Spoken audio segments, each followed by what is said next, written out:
क्या अब अभय चौटाला होंगे ओम प्रकाश चौटाला के राजनीतिक वारिस? क्या ओम प्रकाश चौटाला की राजनीतिक विरासत से दूर रहने वाले हैं अजय चौटाला? ओम प्रकाश चौटाला के बड़े बेटे होते हुए भी क्यों नहीं पहनाई गई अजय चौटाला को विरासत की पगड़ी?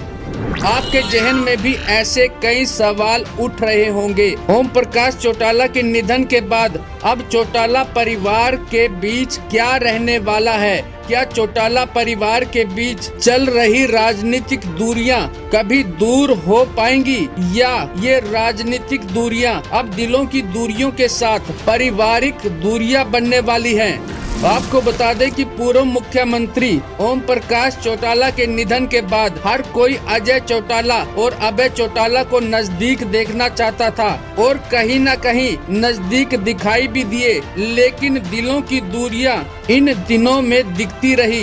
पूरा कार्यक्रम अभय चौटाला के आसपास घूमता रहा।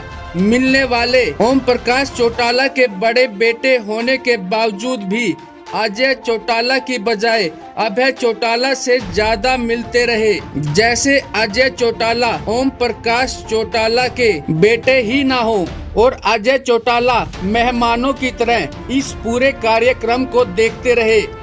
रस्म पगड़ी के दिन हर कोई यह देख रहा था कि अब पगड़ी अजय के सिर पर बंधने वाली है या अभय के, क्योंकि हिंदू रीति रिवाज में पिता के निधन के बाद हमेशा पगड़ी बड़े बेटे के सिर पर बंधती है, लेकिन सभी ने देखा कि पगड़ी अभय चौटाला के सिर पर बंधी। अब इस पूरे घटनाक्रम ने सभी के जहन में कई सवाल खड़े कर दिए हैं कि क्या अब कभी एक नहीं होंगे अजय चौटाला और अभय चौटाला?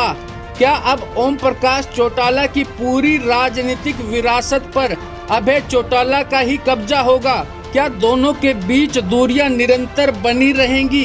क्या इनेलो की बागडोर अब पूरी तरह से अभय चौटाला के हाथों में होंगी? क्या दोनों के एक होने के बाद भी सभी फैसले अभय चौटाला ही लेंगे?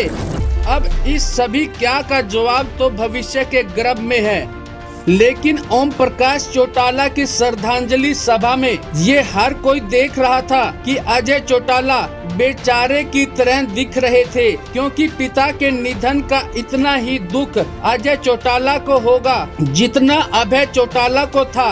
भले ही दोनों की राजनीतिक राहें अलग अलग हुई हों, लेकिन ऐसी दुख की घड़ी में अगर दोनों साथ होते तो एक अलग संदेश समाज में जाता। इस तरह से सभी की सोच और नजरिया इस विषय पर अलग अलग रहा होगा। आपका इस विषय पर क्या कहना है, हमें कमेंट बॉक्स में लिखकर जरूर बताएं। अजय चौटाला और अभय चौटाला में से विरासत की पगड़ी किसके सिर पर बंधनी चाहिए थी, यह कमेंट सेशन में जाकर जरूर लिखें। और इसी तरह की अपडेट के लिए हमारे चैनल को फेसबुक पर फॉलो करें और यूट्यूब पर सब्सक्राइब करें। Bureau report ITV24।